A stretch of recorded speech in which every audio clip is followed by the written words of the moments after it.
de este año. Este año, si Dios nos lo permite, si Dios nos da la vida y la fuerza, estaremos viendo aproximadamente 6 series o 7 series de enseñanza. Y la idea, chicos, es de que nosotros podamos al menos salir de esta serie donde estamos viendo la providencia, entendiendo qué es la providencia y cómo ésta debe afectar nuestra vida, nuestro día a día. Entonces yo quiero hacerles aquí una pregunta a algunos de ustedes. De acuerdo a lo que hemos visto, ¿qué es la providencia? De acuerdo a la luz de la palabra del Señor, ¿a qué nos referimos cuando hablamos de providencia? Perdóname. El control del Señor, dice Andrea. Muy bien. ¿Qué más? El poder de Dios para dirigir todas las cosas. ¿Qué más? Ok, que ningún evento escapa, sea evento bueno o evento malo, ¿no? De la mano de nuestro Dios. Bien, ahora, no olvidemos otro factor. Recordemos que providencia, ahí hay una palabra que se llama, que está dentro de lo que es providencia, que es proveer o provisión. ¿Sale? La providencia tiene que ver con el poder de Dios para poder dirigir el mundo, controlar el mundo, gobernar el mundo y sustentar el mundo. Y me gusta hacer mucho énfasis a la parte de sustentar, porque muchas veces nosotros sabemos que Dios creó todo y decimos, sí, bueno, Néstor, Dios creó el cielo, la tierra, el universo, bacán. O nos quedamos con que sí, Néstor, Dios es todopoderoso, ¿no? Él puede hacer milagros, abrió el mar, hizo llover fuego del cielo, el solo hecho de crear de la nada es un evento milagroso, bacán. O comenzamos a tener esas figuras de Dios, ¿no? Dios es muy poderoso, puede hacer lo que quiere, o es soberano, nada se escapa de su control, ok. Pero nos olvidamos que Dios no solamente es eso, sino que la providencia nos enseña que Dios provee para que todas las cosas funcionen. Esa es la providencia. Es el poder de Dios para que toda la creación exista y funcione, subsista. Y no solo eso, no solo es que Él la crea, no solo que Él la sustenta o hace que todas las cosas funcionen, sino que además las dirige con un propósito. Y ese propósito es para su gloria y es para el bien de su pueblo, o sea, para tu bien. No solo es para su gloria de Él, sino también es para tu bien. Y ambas siempre se cumplen. Dios nunca hace algo solamente para su gloria y no para tu bien. O nunca hace algo solamente para tu bien y no para su gloria. Ambas van de la mano. Y bueno, estas semanas hemos estado meditando en cómo la providencia es un poder que nos enseña humildad, cómo la providencia es un poder que nos debe enseñar esperanza, cómo la providencia funciona en un mundo donde hay tantas injusticias, tantas desgracias. Eso vimos la semana pasada, ¿no? Y bueno, podemos seguir meditando sobre lo que la providencia es, pero el día de hoy me gustaría que podamos ver cómo la providencia actúa en la vida de una persona. Porque así como este ejemplo de la Biblia, me gustaría que en vez de la persona a la que vamos a mencionar acá, tú pongas tu nombre. Pongas Lisbeth, pongas Andrea, pongas Natalie, pongas Liam, pongas Alexander, pongas Adrián, que lo pongas ahí. Porque la historia de este joven, con sus grandes o pequeñas diferencias, porque honestamente solo tú sabes el gran englobe de tu vida, es la historia de alguien disfrutando la providencia divina. Y es una historia que tiene muchos enfoques, pero me gustaría que enfoquemos esta historia desde cómo funciona la providencia en la vida de este joven. La historia de este joven está en la Biblia, obviamente, y está en el libro de Génesis. Y te pido por favor que me acompañes en el libro de Génesis. Y el día de hoy vamos a ver entonces el sermón número 4, la enseñanza número 4, cuando hablamos de es un poder que expresa, la providencia expresa, se expresa ante nosotros en el ejemplo de la vida de José. Y no hablo de José, nuestro amigo que está aquí en la iglesia, hablo de José, el de la Biblia. Muchos conocen a José, o ¿quiénes de aquí conocen la historia de José? Levanten su mano. Más o menos, ¿no? Por ahí. Bueno, la historia de José, digamos que tiene muchas aristas, pero es la historia de un joven para englobar parte, ¿no? O poder resumirte la vida de alguien, es la vida de un joven con altas y con bajas. ¿Acaso tu vida no es una vida parecida? Es la vida de un joven con altas y con bajas, que en algún momento era esclavo y que luego fue el segundo al mando del reino de Egipto, que es más o menos cómo va a funcionar tu vida universitaria, ¿no? Arrancas como practicante y te pagan 0 soles y luego terminas siendo gerente de Alicor, ¿sí o no, Danelli? ¿No? Ese es tu futuro, así estamos, pero orando por eso, ¿no? Y en el interín, José no solo tiene un ascenso en su vida profesional, porque si tú, y lo vamos a ver, José en algún momento llega a tener su puesto de jefatura, digámoslo así, y dice, Néstor, ya soy jefe. Néstor, en mi chamba soy jefe, me van a proponer para este ascenso de subgerente o de gerente, lo hago, Néstor. Y un día llega y el gerente general le entrega su carta y le dice, mira, fírmame este documento, es tu carta de renuncia, porque el compañero de allá te ha tendido una trampa, tú no lo sabías, el proyecto salió mal y tu cabeza es la que tiene que rodar. Y pasas 3 años pateando latas porque la realidad del Perú no es que sales de una chamba y consigues otra inmediatamente.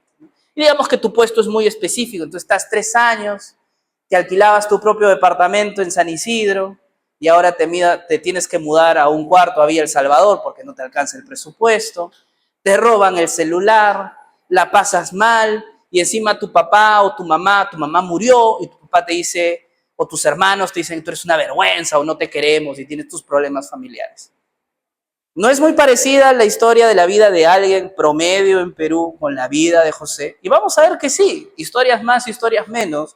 Vamos a ver que es la vida de un joven a la merced de la providencia. Y vamos a entender cómo funciona la providencia en estos pasos para que tú lo puedas aplicar en tu vida y darte cuenta cómo existe esto. Vamos a Génesis 37, versículo del 1 al 11. Y arrancamos entonces con la desgracia de José para entender un poco por qué hablamos de que su vida puede ser catalogada como una desgracia. Y dice así, esta es la historia de las generaciones de Jacob. Cuando José tenía 17 años, apacentaba el rebaño con sus hermanos. El joven estaba con las hijas de Bilha y con los hijos de Silpa, mujeres de su padre. Y José trajo a su padre malos informes sobre ellos. Es decir, José fue y habló a su papá, oye, ¿sabes qué? Mis hermanos no están haciendo bien las cosas. Israel amaba a José. Israel es Jacob, son la misma persona, más que a todos sus hijos, porque era para él el hijo de su vejez, y le hizo una túnica de muchos colores. Y sus hermanos vieron que su padre amaba más a José que a todos ellos, y por eso lo odiaban, y no podían hablarle amistosamente.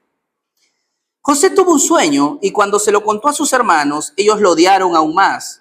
Y él les dijo, les ruego que escuchen este sueño que he tenido.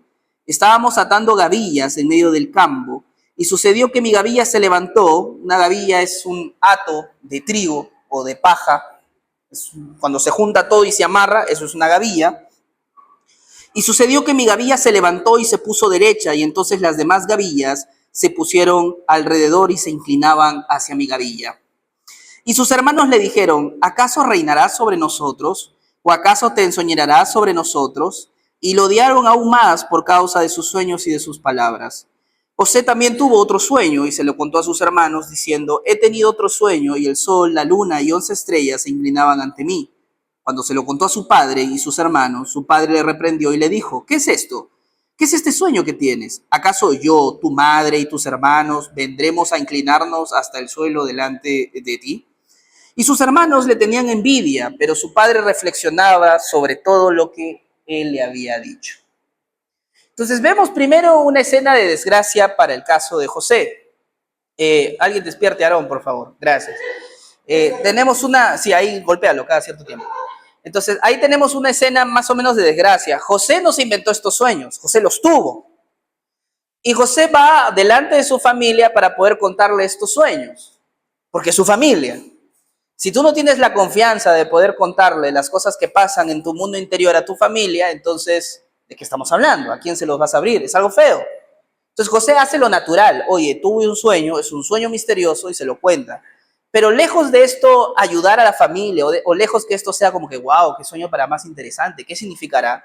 Inmediatamente tanto sus hermanos como su padre, pero más sus hermanos, identifican que este sueño es desfavorable para ellos y despierta rencores, odio y envidia a sus hermanos contra José, algo que José no decidió. Y eso puede pasar en nuestra vida. Tú y yo a veces nacemos con diversos talentos que las otras personas no necesariamente deben tener. Dios nos da a cada uno la cuota de talento y la cuota de suerte que cada uno debe tener. Hay algunas personas, algunos jóvenes que nacen en un contexto muy beneficioso para su vida. No sé, sus padres son gente rica, nacen en cuna de oro, inmediatamente los meten al marcan, el hombre obviamente habla 6 idiomas, y tú que sales de colegio nacional no sabes cómo se dice rojo en inglés. Y tienes que entonces pagarte tus clases de inglés adicionales para que puedas ingresar a la universidad o para que más o menos no sufras.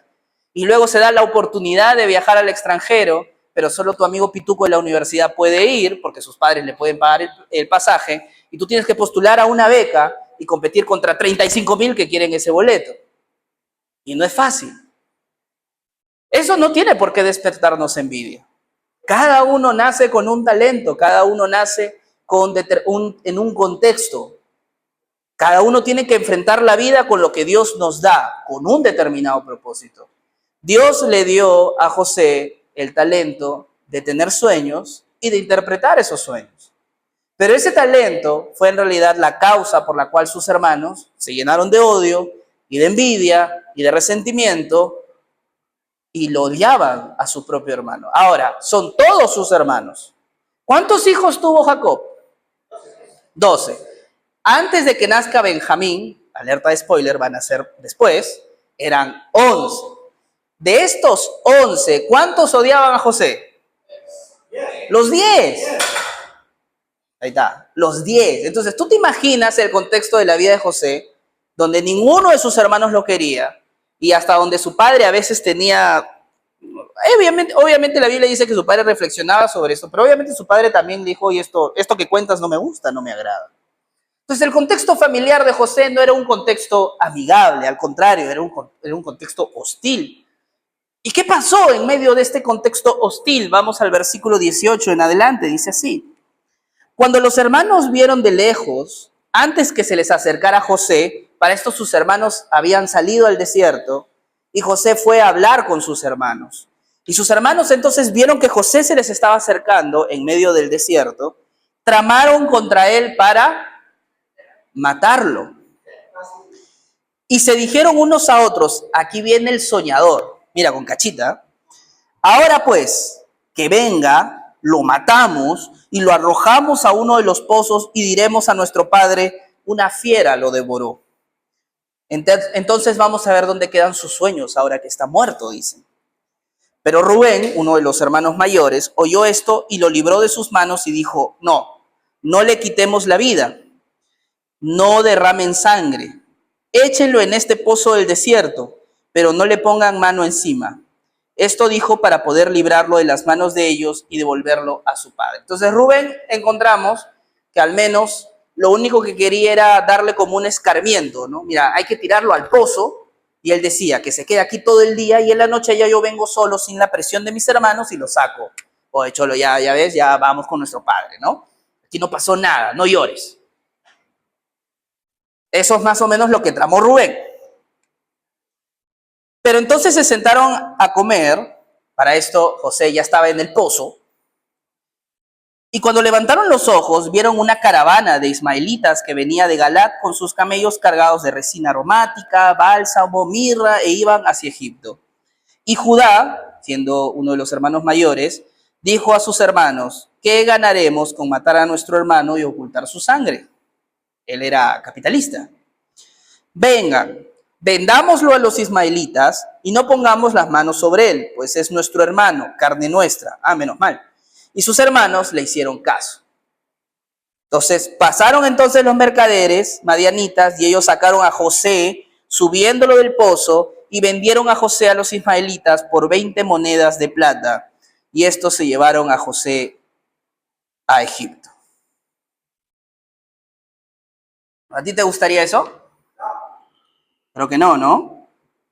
Mira cómo la envidia de sus hermanos hicieron que José, que tenía supuestamente una familia que debería ser amado, fue vendido por sus propios hermanos como esclavo. ¿Qué puedes pensar sobre esto? ¿En algún momento de tu vida tú has sentido algún tipo de traición por parte de amigos o de familiares? ¿O has sentido que en tu vida han pasado circunstancias injustas que te han puesto cabe para poder desarrollar tu vida? Yo creo que sí. Imagínate, no sé, Néstor, yo era una persona normal, pero sucedió un accidente, me quemé. ¿Por qué me tuve que quemar? O me lesioné la rodilla, Néstor, yo quería ser futbolista profesional y me pasó esto. O Néstor, yo honestamente, no sé, imaginemos, ¿no? Yo quería ser, mi sueño, la carrera de mis sueños era ser veterinario, pero como mis papás eran muy humildes, me dijeron que siendo veterinario me iba a morir de hambre, entonces ni modo, tuve que estudiar otra carrera, una carrera que no me gusta, pero porque tengo que ganar plata. O, Néstor, yo honestamente quería ser profesional, pero nací en un contexto donde nadie me puede pagar la universidad y no nací con un talento muy hábil para las matemáticas, así que no puedo ingresar a una nacional. Así que ni modo, pues, me tocó chambear desde jovencito. Y algún día ingresaré a la universidad. Y ese algún día a veces se pone muy largo, ¿no? Porque luego nos casamos, o luego tenemos hijos, o luego seguimos trabajando. Y ese sueño de ser profesional en realidad lo tiene otro que quizás sí tiene papá o mamá, o quizás el dinero para poder pagar. La vida es así. Y la vida de José fue así. No la pasó bien y lo vendieron como esclavo. Tenía una familia, tenía hermanos, y los hermanos lo venden como esclavo a Egipto. Vamos, y no queda ahí, vamos a Génesis 39.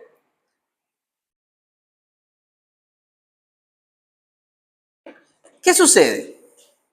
Una vez que José es vendido como esclavo, lleva a la casa de un hombre llamado Potifar. Este hombre al parecer era un hombre importante dentro del reino de Egipto y era un hombre muy adinerado y necesitaba muchos esclavos. Y José, como lo vamos a ver en el versículo del 1 al 6 cuando nos toque leerlo, resultó ser muy hábil. Y Potifar le dice, compadre, tú eres bravo, te voy a nombrar el jefe de los esclavos o el administrador general de mi casa. Es un buen puesto, te da ciertos beneficios, pero sigue siendo esclavo. O sea, tampoco es que, es José hombre libre. No, seguía siendo esclavo, pero le daba más beneficios que ser un esclavo normal, ¿no? Ok, José entonces dice, bueno, el Señor está conmigo, ni modo, ya soy el jefe de la casa técnicamente, me imagino que la vida irá bien. Y como nos puede pasar a todos nosotros, pues a veces la vida parece que está así y luego comienza a bajar. Sucedió después de estas cosas, versículo 7, capítulo 39, que la mujer de su amo miró a José con deseo y le dijo, ten sexo conmigo.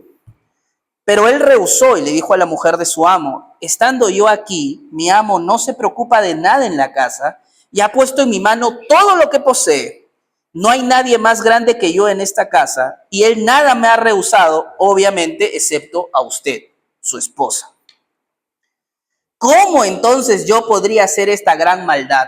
Punto número 1. ¿Cómo puedo ser tan mal agradecido con un hombre que me ha dado tal privilegio de ser el jefe y encima pecar contra Dios? Sin embargo, ella le insistía a José día tras día, pero él no accedió a acostarse con ella o a estar con ella. Es decir, no solamente José dijo, no, por favor, yo no voy a tener sexo contigo, sino que además no quería estar cerca de ella, porque ahí estaba la tentación. Pero un día que él entró en casa para hacer su trabajo y no había ninguno de los hombres de la casa allá adentro, entonces la mujer tomó a José de la ropa y le dijo, ven, acuéstate conmigo. Pero él dejó su ropa en la mano y salió huyendo afuera, salió calatito. Cuando ella vio que él había dejado su ropa en sus manos y había huido afuera, entonces llamó a los hombres de su casa y les dijo, miren, Potifar nos ha traído un hebreo para que se burle de nosotros. Vino a mí para acostarse conmigo, pero yo grité a gran voz. Sin embargo, ninguno de ustedes me escuchó. Pero él dejó su ropa acá conmigo. Acá está la prueba de que él quiso tener sexo conmigo. Ella dejó junto así la ropa de José hasta que su señor, Potifar, vino a casa. Y entonces ella le habló lo mismo, ¿no? Vino el esclavo hebreo que tú trajiste para burlarse de ti, y cuando levanté la voz y grité, dejó su ropa junto a mí y huyó afuera. ¿Eso es justo? ¿Eso es bueno? ¿Es algo que José planeó? A veces como cristianos nuestra primera reacción puede ser, Dios, ¿por qué? Y José puede decir eso, oye, encima que me guardo de la tentación, encima que huyo de la tentación, encima que me guardo santo delante de Dios, me traman esto. Esto es una injusticia, pero así es la vida. Es lo que le tocó a José. Y no solo queda ahí. Cuando su señor escuchó las palabras que su mujer le dijo, se encendió su ira contra el esclavo. Entonces el amo de José lo tomó y lo echó a la cárcel como si fuese un perro, en lugar donde se encerraban los presos del rey, y ahí permaneció en la cárcel. Pero el Señor estaba con José y le extendió su misericordia y le concedió gracia ante los ojos del jefe de la cárcel. El jefe de la cárcel confió en mano de José a todos los presos que estaban en la cárcel, y de todo lo que allí se hacía, él era responsable.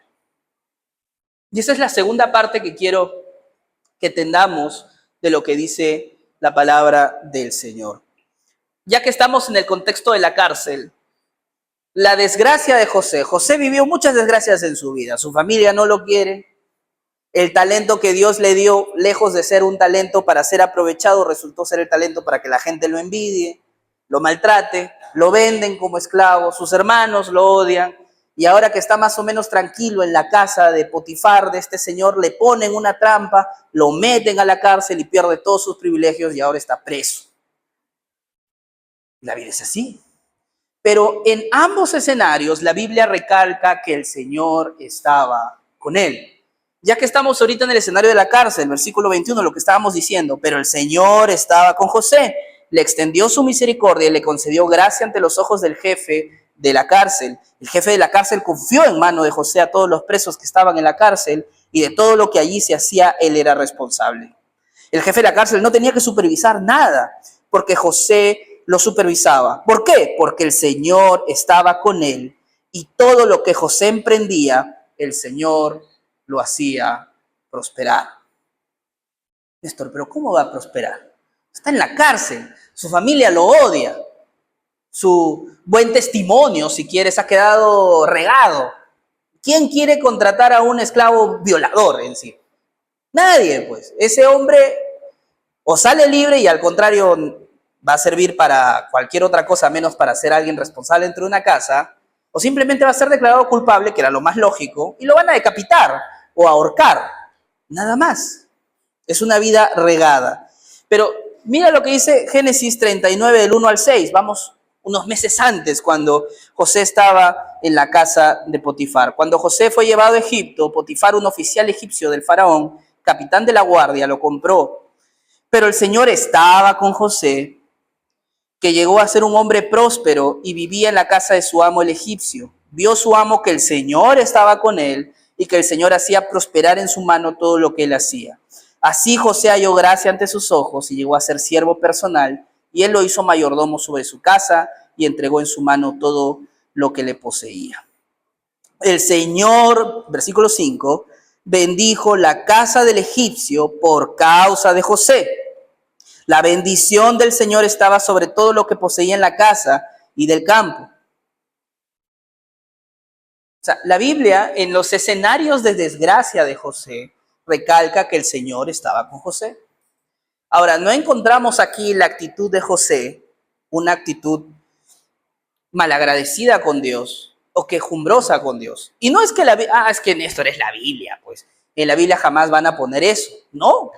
En la Biblia existe un libro, bueno, no solo un libro, existen 3 grandes libros donde constantemente el hombre se queja de Dios. Y la Biblia lo registra ahí para que tú sepas que es algo natural cuando estamos viviendo en aflicciones. El primero de estos libros es Salmos. El segundo de estos libros es Lamentaciones, y el tercero de estos grandes libros es el libro de Habacuc. Son libros en donde se registra que los hombres se quejan contra Dios por las razones que fuesen, algunas muy lógicas al parecer.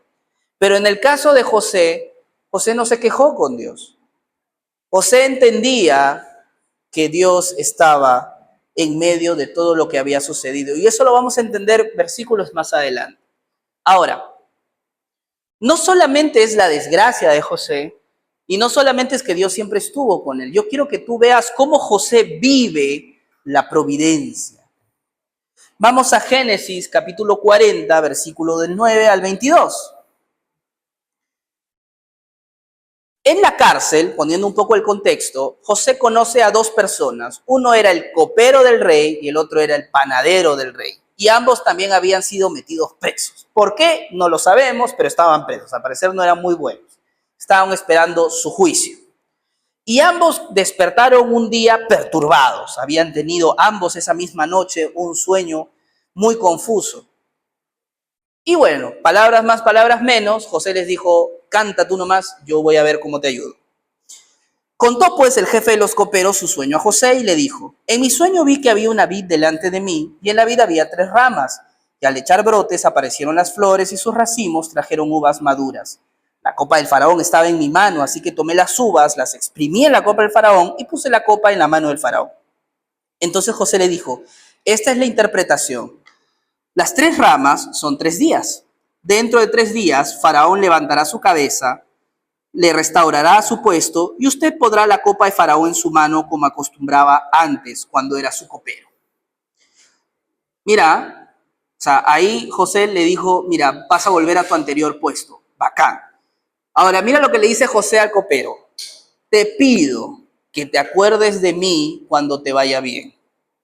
Te ruego que me hagas el favor de hacer mención de mí al faraón y que me saque de esta casa, porque la verdad es que yo he sido secuestrado de la tierra de los hebreos, me vendieron como esclavo, y aún aquí no he hecho nada para que me pusieran en el calabozo. Es decir, yo no intenté violar a la esposa de Potifar.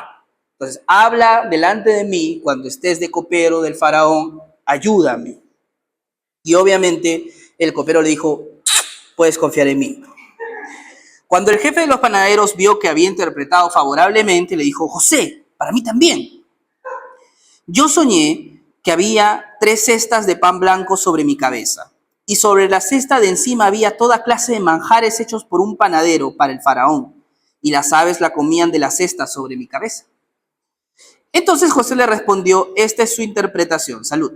Las 3 cestas son 3 días, y dentro de 3 días Faraón te quitará la cabeza y te colgará en un árbol y las aves comerán la carne de tu cuerpo.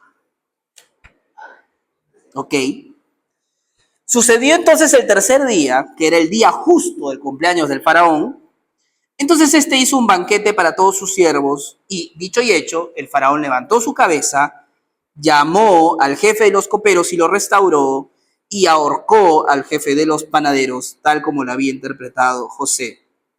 Pero el jefe de los coperos, que le había dicho, confía, cholo, de acá salimos juntos, no se acordó de José, sino que se olvidó de él.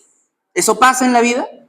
Pasa, pasa. A veces tú estás confiando, no sé, imaginemos, en el escenario, perdiste el trabajo. Tu jefe te dice, cholo, no te preocupes, mándame tu CV, yo estoy, pero acá te lo consigo. De verdad, sí. Pasan meses y nada. Le escribes a tu jefe, en visto. O a veces, no sé, igualito, confías en personas que tú crees que te van a ayudar, que te han dicho que te van a ayudar, y porque en algún momento tú también lo has ayudado, y no te ayudan. Y de verdad no te ayudan. Prestas dinero, no te devuelven, eres buena gente con todos, y cuando te pasa una desgracia a ti, nadie te escribe, nadie te saluda, nadie te dice, oye, cholito, amiguita, ¿cómo estás? Nadie te dice nada. Estás solo en el hospital ahí con la intravenosa. Y acá todos decimos, ¿por qué habrá llegado fariseo? ¿Te estás luchando con tu vida? ¿Qué será? No quiere venir, pero está en el mundo. No, a veces esas cosas pasan. En la vida pasan cosas así, donde supuestamente gente debería ayudarnos porque nosotros somos ayudadores, ¿no? Somos amorosos, gente que nosotros creemos que deberían ahí, responder a nuestro llamado y a nuestro auxilio, y aún con mayor razón porque es una causa justa. Yo no he hecho nada malo. Y sin embargo se olvida de nosotros. ¿Sabes cuánto tiempo estuvo José en la cárcel? Más, ¿ah? Más de un año, doctor. Más de un año en prisión. Y sabemos que las cárceles antiguas, evidentemente, eran peores que las cárceles de ahora. Yo no sé si tú alguna vez has ido a una cárcel actual. De por sí ya es horrible una cárcel actual, menos las cárceles para el presidente, ¿no? Esas sí son un poco más bonitas. De por sí ya es horrible una cárcel actual. Ahora imagínate una cárcel en donde antes no existía ni sistema judicial, ni derechos humanos, ni nada de esas cosas. Entonces los trataban.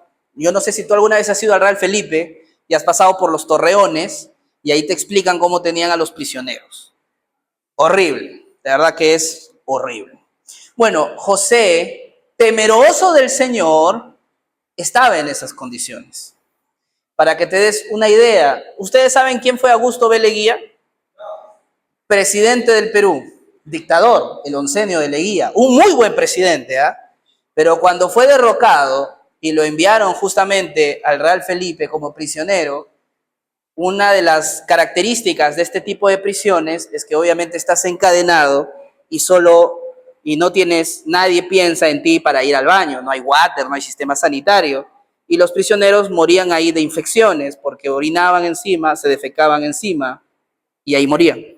Esa era la vida de un prisionero de esa época. No te imagines a José diciendo, por favor, quiero ir al baño. Ah, ya claro, le abren la reja, pasa por favor, ¿no? Toma papel, límpiatelo, regresa. No, ese era el tipo de vida en el que estaba José. ¿En algún momento de tu vida tú has sentido que has estado en ese momento de tu vida donde te va tan mal que dices, técnicamente es como hacerse encima? Bueno, José vivía así, por más de un año vivió así, y por una injusticia, porque él no había cometido este delito. Y no se quejó contra Dios. Y la persona que supuestamente lo iba a ayudar, que decía, sí, me va a ayudar, se acaba de olvidar de él.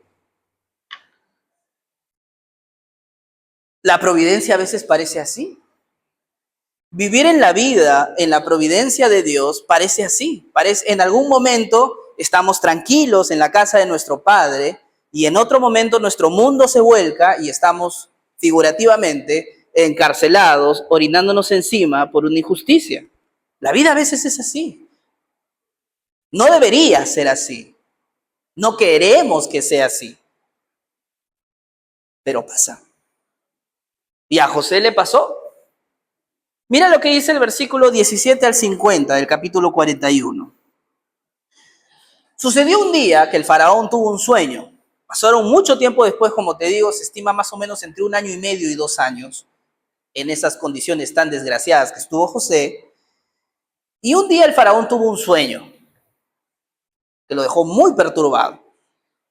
Y en eso el copero le dice, faraón, recordemos que el copero tiene que ser alguien de la confianza del faraón, porque el copero, ¿cuál era el deber del copero antes de que el faraón beba? No solo era preparar el vino, sino que primero él bebía, porque si por ahí alguien lo envenenaba, el copero moría y así el faraón sabía, no, esta copa está rara, tráigame otra, ¿no? Entonces, obviamente sabían de tu confianza. Entonces el copero ve al faraón y le dice, faraón, ¿qué pasó? ¿Por qué tan triste? No, que tengo un sueño, estoy perturbado. Y en eso, oh maravilla, le volvió la memoria al copero y dijo, yo conozco a un hebreo que interpreta sueños. Pone su letrero ahí de chamán piurano. Él le va a ayudar. ¿De verdad? Sí. Entonces José va, lo presentan ante el faraón y esta es la historia. Faraón mandó a llamar a José, lo sacaron a prisa del calabozo y después de afeitarse y cambiarse todos sus vestidos, después de alistarse, porque ya te imaginarás lo pestoso que estaba José y la desgracia que tenía, se presentó ante el faraón. Y el faraón le dice, he tenido un sueño y no hay quien lo interprete, pero he oído de ti que oyes sueños y lo puedes interpretar. Y José le dijo, faraón, yo no lo interpreto, lo interpreta Dios. Pero le pediré al Señor y le daré una respuesta. Ok, le dice. En mi sueño yo estaba de pie a la orilla del Nilo y vi a 7 vacas gordas y de hermoso aspecto que salieron del Nilo, más o menos como yo, hermoso aspecto y gordo. Pasían en el carrizal. Pero sucedió que otras 7 vacas, ahí no voy a dar ejemplo, otras 7 vacas feas y flacas, de muy mal aspecto, Y su al parecer eran tan feas, porque el faraón dice, y su fealdad, como yo nunca había visto en la tierra de Egipto. Y estas vacas feas se comieron a las primeras 7 vacas gordas. Pero cuando las habían devorado, no se podía notar que las habían devorado, es decir, seguían siendo feas y flacas, pues su aspecto seguía igual. Y entonces me desperté. En mi sueño también vi que 7 espigas llenas y hermosas crecían en una sola caña, y que 7 espigas marchitas, menudas y quemadas por el viento del este, brotaron después de aquellas, y las espigas menudas devoraron a las 7 espigas hermosas.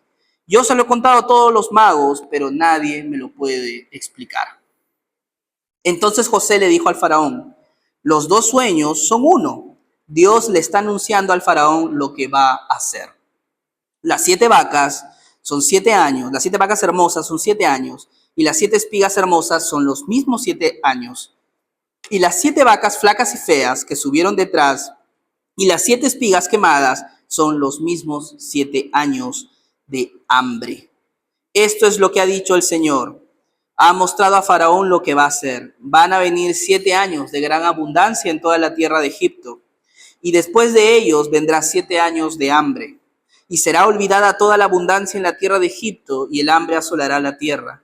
No se conocerá la abundancia en la tierra a causa del hambre que vendrá, que será muy severa.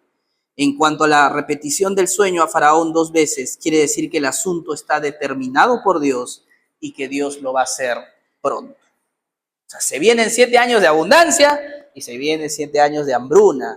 Dios va a traer esto a la tierra conocida, a toda esta región. ¿Qué es lo que tienes que hacer? Ahora pues, busque un hombre prudente, sabio, dice José, y póngalo sobre la tierra de Egipto. Decida Faraón nombrar inspectores sobre el país y que exija 1/5 de la producción de la tierra de Egipto en los 7 años de abundancia. Que los inspectores recojan todos los víveres de esos años buenos que vienen y almacenen en las ciudades el grano para alimento bajo la autoridad del Faraón y que lo protejan. Y que los víveres sean una reserva para el país durante los 7 años de hambre que ocurrirán en la tierra de Egipto, a fin de que la gente del país no muera de hambre. Una idea lógica. Que venga la abundancia, ahorra, que es más o menos en resumen lo que te decía tu papá, ahorra pan para. ¿Qué pasó en mayo? No sabemos, pero ahorra, porque algo puede pasar, ¿no? Ahorra pan para mayo, le dice José al faraón. Ahora, nótese una vez más que la historia dice, el Señor hará esto, porque así es, ya hemos aprendido que la historia está en la mano de Dios. Y así como hay años de abundancia o hay momentos de tu vida en donde Dios dice, dale chamba, dale trabajo, que se gane la tinca, que sí, que le vaya bien, que la chica le haga caso, que sí, justo ese día increíble conoció al amor de su vida, dale, genial, gracias Dios, estás conmigo. También vienen años de desgracia, pierdes el trabajo, sales de una enfermedad, entras en otra, te fracturaste la pierna, yo qué sé, tantas desgracias, te va mal en el amor, te salió un granazo, yo qué sé, cosas terribles que pueden pasar, porque hay momentos así. Yo he conversado con algunos de ustedes y yo mismo he abierto mi corazón con algunos de ustedes y algunos de ustedes también conmigo, y algo que a veces se repetía en algunas conversaciones con los jóvenes es eso, todo me está yendo mal, Néstor, salgo de una y me meto en otra, y pienso que ya terminé, y dice, ya, por fin, y vuelve a pasar otra desgracia. Estoy ahorrando porque por fin, Néstor, ya por fin, ahora sí, voy a pagar, no sé, la universidad, ya toca esto que el otro, bla, bla, bla. Mi hermano se fracturó la pierna y el único que tiene dinero ahorrado soy yo. Tengo que pagar esa fractura. Ya no voy a estudiar este año, Néstor. Se me fue el dinero ahí. Esas cosas pasan. Cosas grandes como cosas chiquitas. Llega un momento, el año pasado, con Ángel, el año pasado, ustedes saben, yo estaba sin trabajo, y bueno, de abogado independiente ahí recibía pues dinero, ¿no? Con los servicios que daba, pero no era lo mismo que tener un trabajo estable. Y llegaba un momento en que había como que abundancia, ya bien amor, me salió esta asesoría, me salió este caso, este proyecto, teníamos platita, ya amor, hay que pagar esta deuda, que esto, que el otro, bla, bla, bla. Se prendía una lucecita del carro, no puede ser. Ibas al mecánico y el mecánico te decía, ni modo, tendrás que pagarle el año a mi hijo en la universidad. ¿Cuánto es? 3.000, 4.000, 5.000. Y todo lo que tenías, para el carrito. Vendes el carro. Y así. Desgracia. Hay momentos así. A José le pasó. Y a Egipto le está a punto de pasar. Esa es una vida bajo la providencia del Señor. Ahora, para continuar, lo que vamos a encontrar es que el faraón dice: José, lo que tú has dicho es cierto, hay que ahorrar pan para mayo.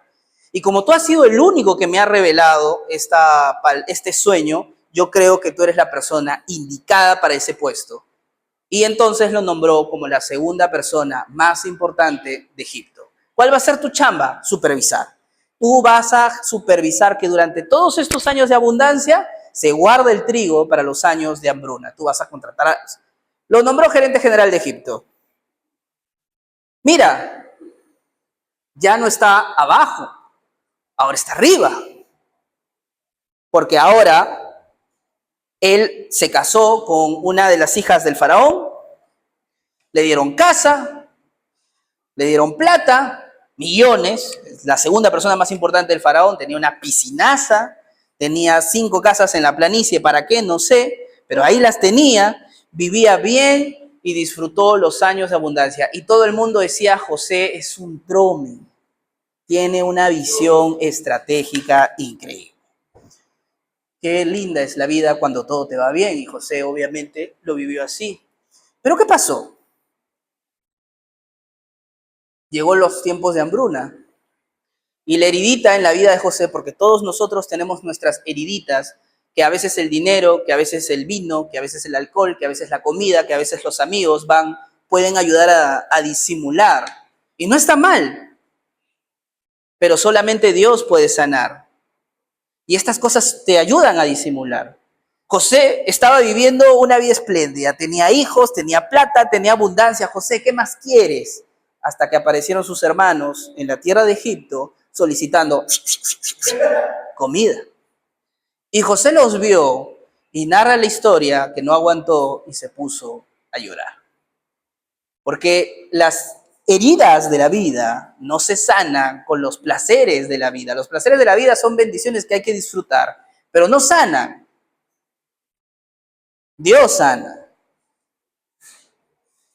Y entonces José va tramando algo para poder enfrentar esta situación familiar que obviamente ha tratado de postergar, o al menos durante este momento no lo había pensado. Mira cómo es la vida sin entender los caminos del Señor. Ellos tenían miedo, porque sus hermanos, porque eran llevados a casa de José y dijeron: por causa del dinero que fue devuelto en nuestros costales la primera vez hemos sido traídos aquí. ¿Qué había sucedido? Los hermanos fueron, pidieron trigo para llevar a su tierra, la tierra de Canaán, y José los vio. Ahí es donde te digo que se puso a llorar, se puso ansioso, le dio un ataque de pánico, y dijo: mira, a esos hombres que vienen, le dijo a los siervos, y te van a pedir trigo, te van a pagar, devuelves la plata, no te quedes con ellos, regálale. Y entonces ellos fueron, llevaron sus costales, y en eso José manda que un mayordomo les toque el hombro y les diga: oye, nuestro amo quiere hablar con ustedes. Entonces ellos vieron que el dinero les había sido devuelto, que técnicamente les habían regalado el trigo, y dijeron: nos van a matar, nos van a acusar de haber robado estos sacos. No debimos haber aceptado este trigo de manera gratis. Obviamente ellos no saben que José, su hermano, es el segundo del faraón, ¿no? Entonces se acercaron al mayordomo de la casa José y le hablaron de la entrada: señor, señor, ciertamente descendimos la primera vez para comprar alimentos, y cuando llegamos a la posada abrimos nuestros costales y el dinero de cada uno estaba en la boca de su costal. Lo hemos vuelto a traer en nuestra mano.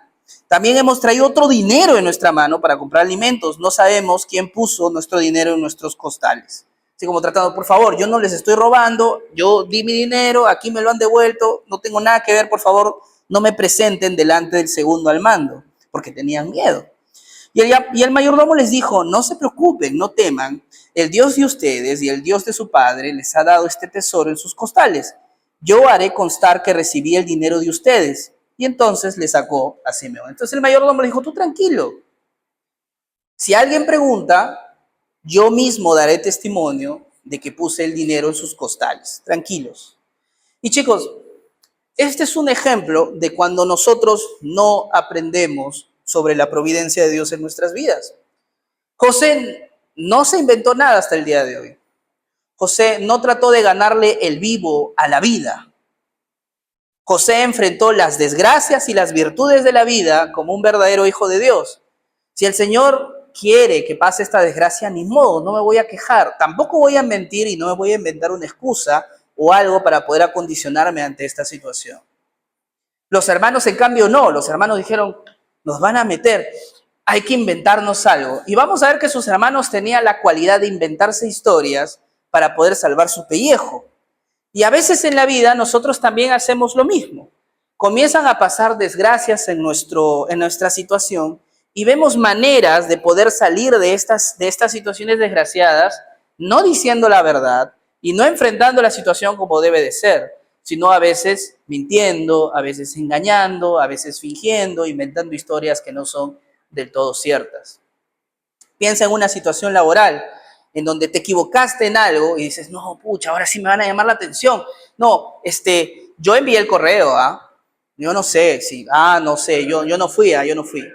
No, yo revisé el informe y tantas otras cosas que nos podemos inventar para poder salvar nuestro pellejo frente a las situaciones.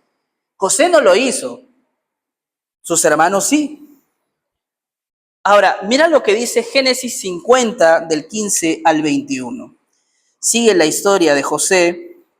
Si quieres aprender más de ella, yo te animo. Está desde el capítulo 37 en adelante, es toda la historia de José y sus hermanos, una historia muy linda. Pero versículo 15 al 21 dice así.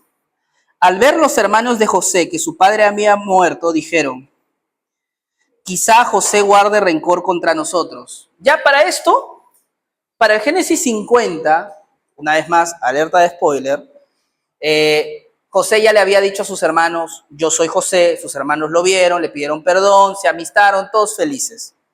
José le dijo, trae a mi padre que está allá en Canaán, tráelos, que venga con su esposa, con el resto de sus hijos, que es Benjamín, tráiganlo, acá hay abundancia, yo los voy a cuidar, yo los voy a amar. La familia perfecta otra vez volvió a estar unida. Pero Jacob, que no es eterno, murió. Pasó muchos años y Jacob estiró la pata. Y los hermanos, al ver que Jacob estiró la pata, dijeron, todo fue una trafa. José ha fingido ser que nos ha perdonado y todo eso porque nuestro padre estaba vivo. Pero ahora que nuestro padre murió, nada le impide que José ahora nos mande a cortar la cabeza. Hay que inventar algo. ¿Y qué se inventaron? Quizá José guarde rencor contra nosotros y de cierto nos devuelva todo el mal que le hicimos. Entonces enviaron un mensaje a José diciendo, tu padre mandó a decir antes de morir, así dirán a José, te ruego que perdones la maldad de tus hermanos y su pecado, porque ellos te trataron mal. Y ahora te rogamos que perdones la maldad de los siervos del Dios de tu padre. Y José lloró cuando le hablaron. Entonces sus hermanos vieron también y se postraron delante de él y dijeron, ahora somos tus siervos. Pero José les dijo, no teman, ¿acaso estoy yo en lugar de Dios? Ustedes pensaron hacerme mal, pero Dios lo cambió en bien para que sucediera como vemos hoy y se preservara la vida de mucha gente. Ahora pues no teman, yo proveeré para ustedes y para sus hijos. Y los consoló y los habló cariñosamente. Sus hermanos se inventaron de que el papá supuestamente le había dicho, perdona a tus hermanos. Eso no es cierto. Y José se pone a llorar porque sabía que sus hermanos le tenían miedo y por eso habían inventado esta historia. Porque capítulos anteriores vamos a ver que José habla con Jacob y Jacob en ningún momento le dice eso. Pero José le dice, no teman, ustedes quisieron hacerme mal, pero el Señor tiene todas las cosas bajo control. Yo no les guardo ningún rencor. Así es una vida guiada en la providencia. Cuando tú, joven, entiendes que la providencia divina es el poder de Dios que gobierna la vida de todos nosotros, entonces las altas y las bajas de la vida tienen un propósito maravilloso. Ya hemos explicado, a veces hay problemas y dificultades producidas por tu propia necedad, por tus propias malas decisiones. Y a veces hay desgracias que te pasan, como en el caso de José, No por malas decisiones, simplemente porque la vida está llena de dificultades y desgracias. Suele pasar, así es, no pasa nada.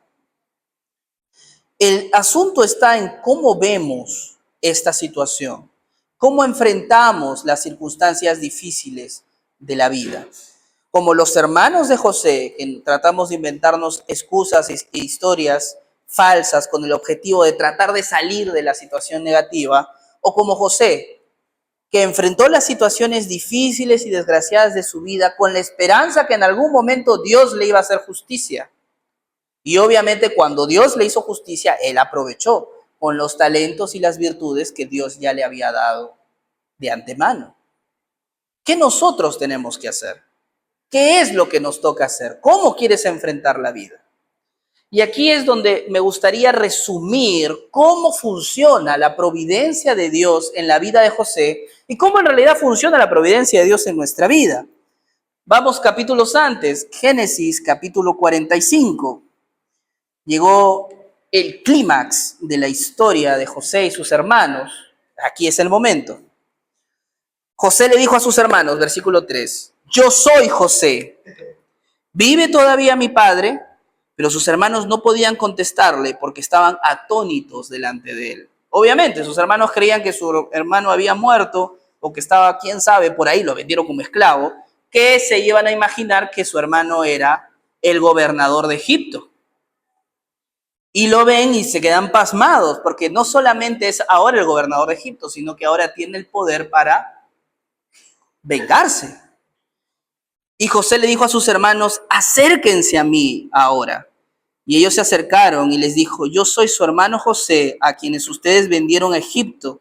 Ahora pues, no se entristezca, ni les pese el haberme vendido aquí. Nótese lo que va a decir aquí José. Ustedes me vendieron a Egipto, dice el versículo 4. Versículo 5, una vez más, ustedes me vendieron aquí. Quiero que quede bien eso claro porque así es como funciona la providencia. José en ningún momento le quita la responsabilidad a sus hermanos de haberle hecho este mal, venderlo. La realidad es que sus hermanos lo vendieron a Egipto y José se lo dice 2 veces en la cara, ustedes me vendieron, ustedes me vendieron. Pero mira cómo cambia ahora, porque esa es la perspectiva de la vida de alguien que entiende la providencia en su vida. Versículo 6. Perdón, continuamos versículo 5. Pues para preservar vidas me envió Dios delante de ustedes. Porque en estos 2 años ha habido hambre en la tierra y todavía quedan otros 5 años en las cuales no habrá ni siembra ni siega. Dios me envió delante de ustedes para preservarles un remanente en la tierra, para guardarlos con vida mediante una gran liberación. Ahora pues, no fueron ustedes los que me enviaron aquí, sino Dios. Él me ha puesto por padre de Faraón y señor de toda su casa y gobernador sobre toda la tierra de Egipto. Esa es la providencia. La providencia no quita la responsabilidad de nuestras acciones.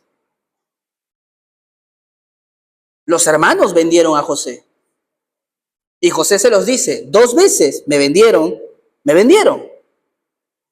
Pero la providencia te permite ver ese acto de los hermanos, un acto tan descarado, tan malvado, tan desgraciado, tan injusto. Y aún en medio de ese acto, la providencia te permite ver la gracia de Dios. Fue Dios quien me envió. Dios me envió delante de ustedes y fue con un propósito, porque si yo no hubiese llegado aquí, nadie le hubiera dicho al faraón que pasarían estos 7 años de hambruna. Así que Dios me envió aquí con un propósito, que fue preservar a la vida de todos ustedes. Así funciona la providencia. Génesis 46 del 1 al 4, mira cómo sucede aquí, desde otra perspectiva. José perdona a sus hermanos, eso pasa en el capítulo 45, y les dice lo que ya les mencioné, llamen a mi padre, traigan a toda la familia aquí en Egipto que todavía hay comida, yo los voy a cuidar. Israel salió con todo, Jacob, salió con todo lo que tenía y llegó a Beerseba y ofreció sacrificios al Dios de su padre Isaac. Y Dios le habló a Israel en una visión nocturna, le dijo, Jacob, Jacob, y él respondió, aquí estoy. Y él le dijo, yo soy Dios, el Dios de tu padre, no temas descender a Egipto, porque allí te haré una gran nación. yo descenderé contigo a Egipto y ciertamente yo también te haré volver y José cerrará tus ojos. Entonces Jacob se fue de Berseba y los hijos de Israel llevaron a su padre a Jacob y sus pequeños y sus mujeres y sus carretas y todo fue llevado delante del faraón. Esa es la vida en providencia. Es una decisión lógica. En Canaán todo el mundo se muere de hambre. Tu hijo es el segundo al mando del imperio más poderoso en esa época. Tiene una casaza, tiene comida, te ama, es el hijo que tú pensaste que había muerto y te dice, ven. ¿Quién no va? Todos vamos. Imagínate, todos vamos. Tú solo imagínate. Yo honestamente te lo planteo de esta manera. Vamos a ver de alguien. Imagínate que Isa escribe al grupo de JVN. Chicos, me casé con un multimillonario australiano. Nos manda la foto de su mansión y su esposo, imaginemos, multimillonario, dice, me caen súper bien tus amigos del grupo, tráelos acá, yo les pago casa, a él, a su pareja, a sus hijos, les pago educación, les pago todo, que vengan nada más, les pago el pasaje, les pago el trámite de la visa, les consigo trabajo, todos vengan acá al primer mundo. ¿Cuántos de ustedes no aceptarían esa propuesta? Puede ser que algunos dirían, Néstor, yo no sé, Australia está muy lejos. Imaginemos que es Estados Unidos, imaginemos que es Europa, imaginemos que es Canadá. Todas las facilidades que tú puedas tener, te las doy, te dice. Te lo pago toditito, hasta el pasaje, tú solo tienes que venir. Muchos aceptarían sin dudar, u otros quizá lo analizarían. ¿Cuál es mi proyecto de vida? Aquí tengo trabajo, pero allá me ofrecen un trabajo de $50,000 al mes. Qué difícil, ¿no? Acá tengo el Cercado de Lima y allá tengo la Ópera de Sydney. Un poco difícil, Néstor, decidir. Y Jacob, entonces, antes de decidir algo que suena muy lógico, ofrece sacrificios al Señor. Y el Señor le responde y le dice, no temas, yo voy a estar contigo. Y estaré contigo hasta que mueras, porque José cerrará tus ojos, es decir, tu hijo mismo te acompañará en el lecho de muerte. Yo voy a estar contigo hasta el fin. ¿No es acaso eso lo que prometió nuestro Señor Jesucristo en Mateo capítulo 28? Y yo estaré con ustedes hasta el fin del mundo. ¿No dice eso nuestro Señor? Pero ¿cuántas veces tú y yo nos ponemos a consultar a Dios o ponemos vida de oración para tomar decisiones importantes o decisiones que parecen muy lógicas? ¿Cuántas veces imaginemos que te llega alguien y te dice, no sé, Danelli, te ofrezco $2,000 más para ser jefe en el puesto de trabajo que tienes ahorita? Ahorita, todos los beneficios que quieras, te cubro gasolina, es más, te compro un departamento por parte de la empresa para que seas la jefa. Tú dices, Néstor, estoy creciendo en mi línea profesional, obvio voy a aceptar. No hay mucho que consultar, simplemente quizá oraré para decir gracias, Dios, ¿no? Gracias, eres bueno. Jacob no hace eso. Jacob se pone un rato, paremos un ratito, vamos a orar al Señor. Vivir en providencia, como estamos viendo, es entender que lo bueno y lo malo está en la mano de Dios y que tenemos que buscar a Dios para que nuestra vida en la providencia tenga un buen sentido y no estemos como los hermanos de José inventándonos excusas e historias con tal de salir de las circunstancias difíciles. Vivir en la providencia no significa que no tengas dificultades. José se estuvo orinando en la cárcel. José fue vendido como esclavo.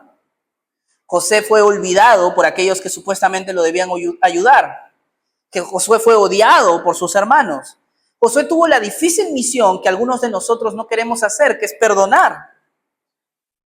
Porque muchas veces nosotros somos expertos en decirle al otro perdóname y no estamos dispuestos a perdonar a aquellos que nos ofendieron. Y José tuvo que hacer eso. Y no perdonar cualquier cosita, ¿eh? Perdonar traición de alto nivel. Esas cosas que solamente pueden pasar, creo yo, en las rencillas familiares. José tuvo que pasar todo eso. Porque de eso se trata vivir en providencia.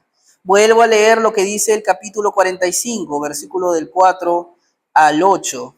Ahora pues, no fueron ustedes los que me enviaron aquí, sino Dios. Él me ha puesto por padre del faraón.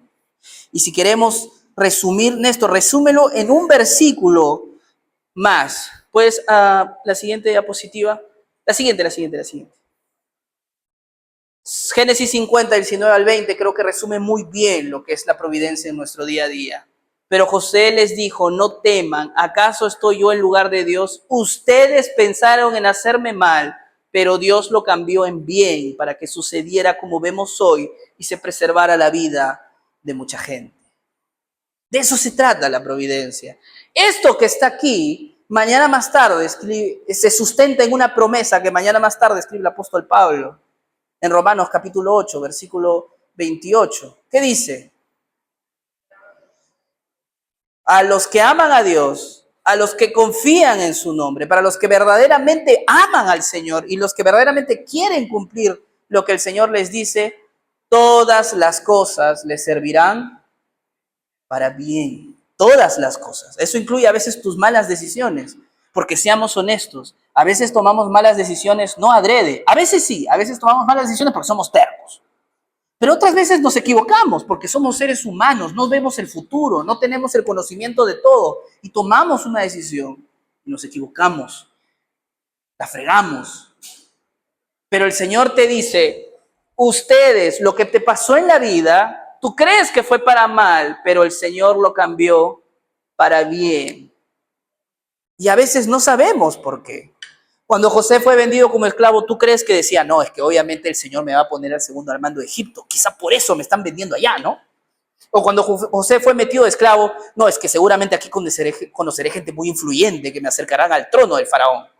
No, José vivió estas desgracias como tú y yo nos tocaría vivir. ¿Y ahora qué hago? Señor, ¿qué quieres de mí? Estoy desempleado, estoy enfermo, no sé, se murió mi papá, se murió mi mamá, he perdido el trabajo, vienen estas desgracias, estas dificultades. ¿Qué tengo que hacer? ¿Qué voy a hacer?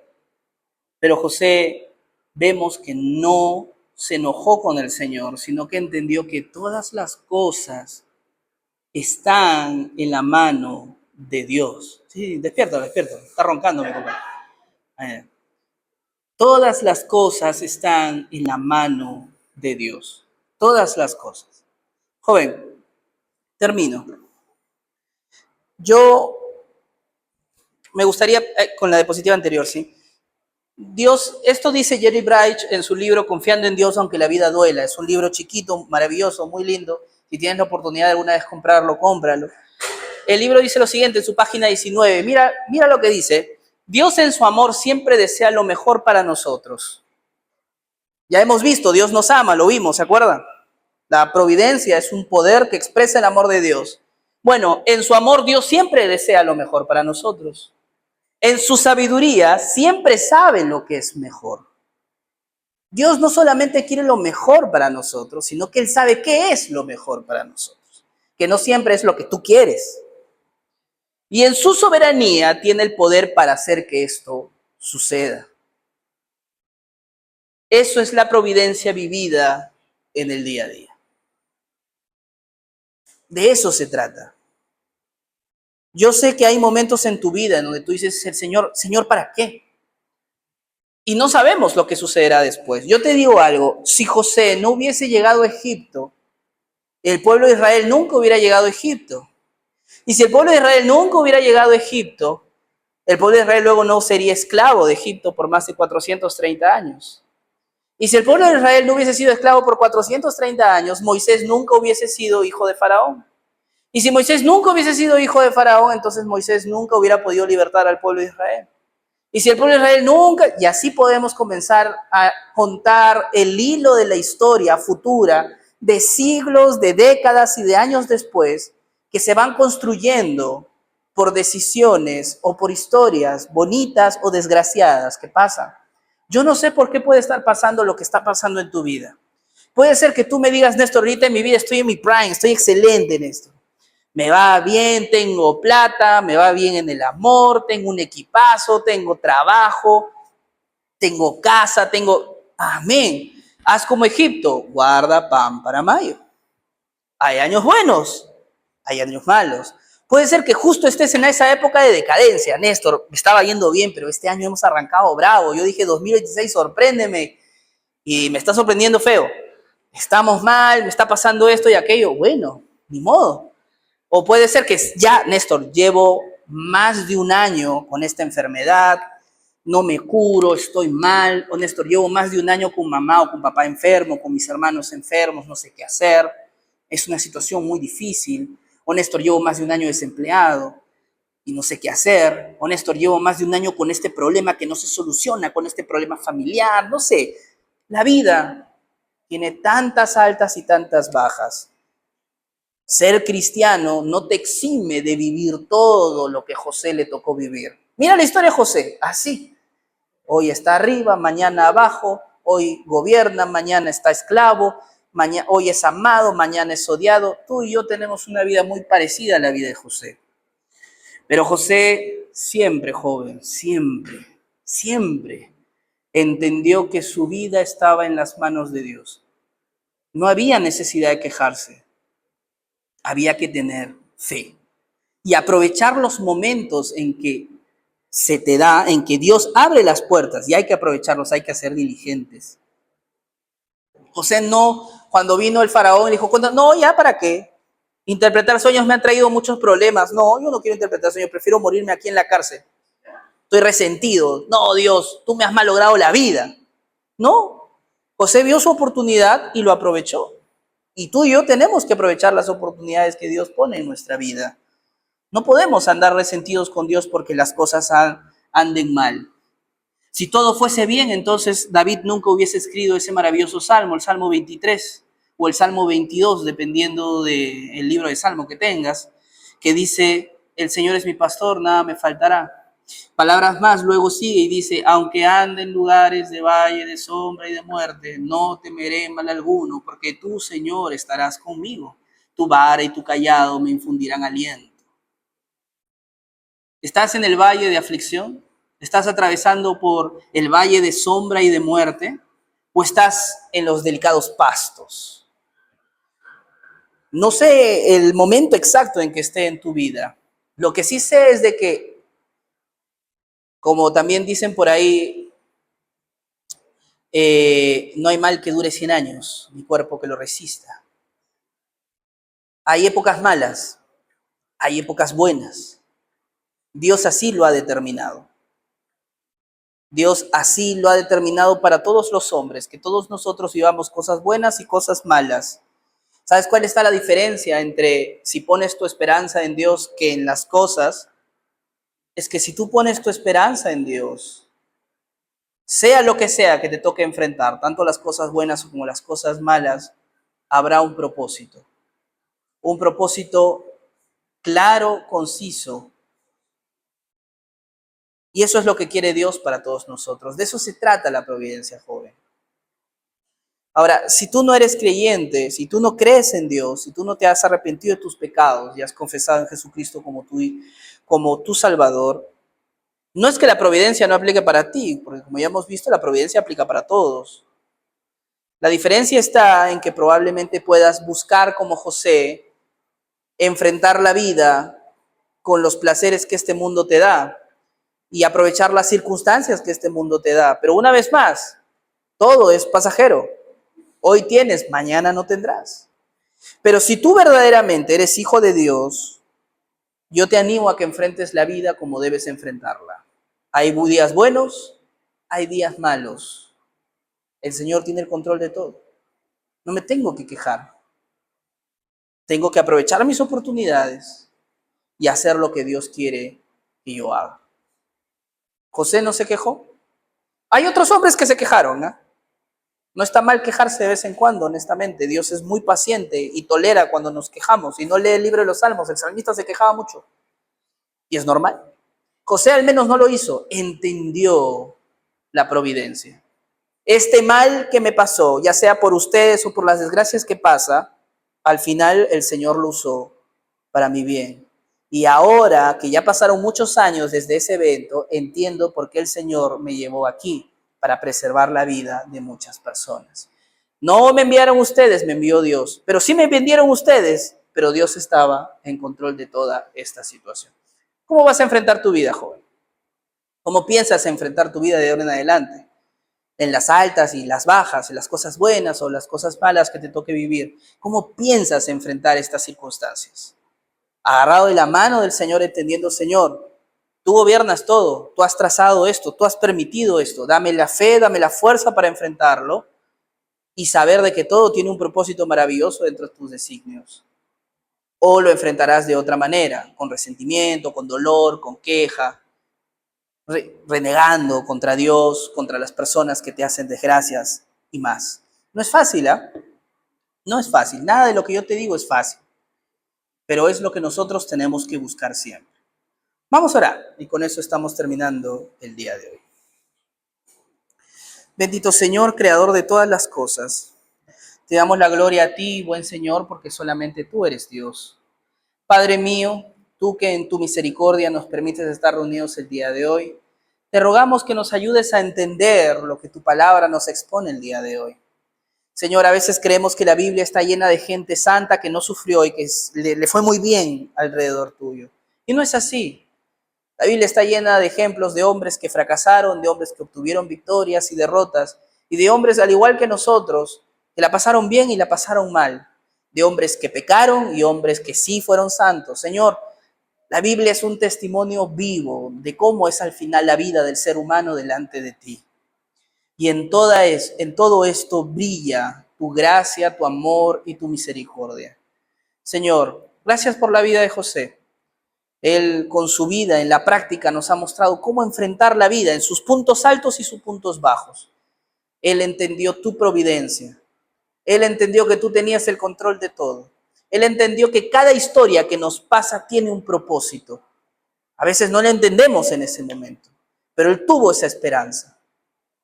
Señor, hay otros hombres que también tuvieron esperanza en tu providencia y no le fueron tan bien como a José. La historia de José termina con mucha riqueza, Señor. Pero hay otros hombres, como el caso de Isaías, como el caso de Jeremías, por ejemplo, en donde a pesar de confiar en tu providencia, su historia no termina del todo bien, o al menos no termina en riqueza.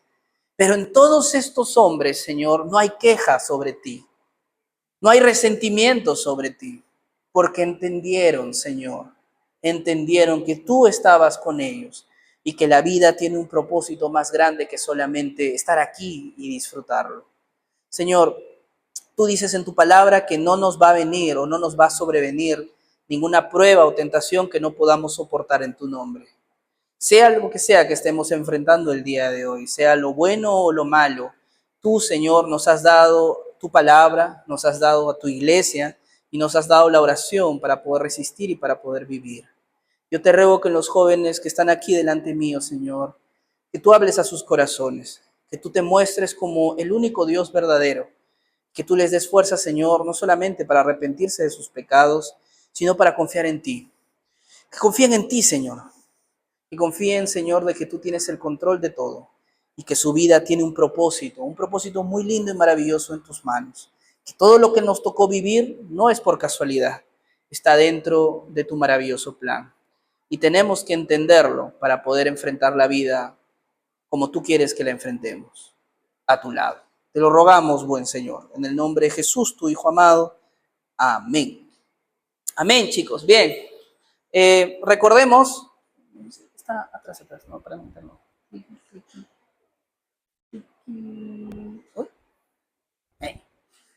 Recordemos, chicos.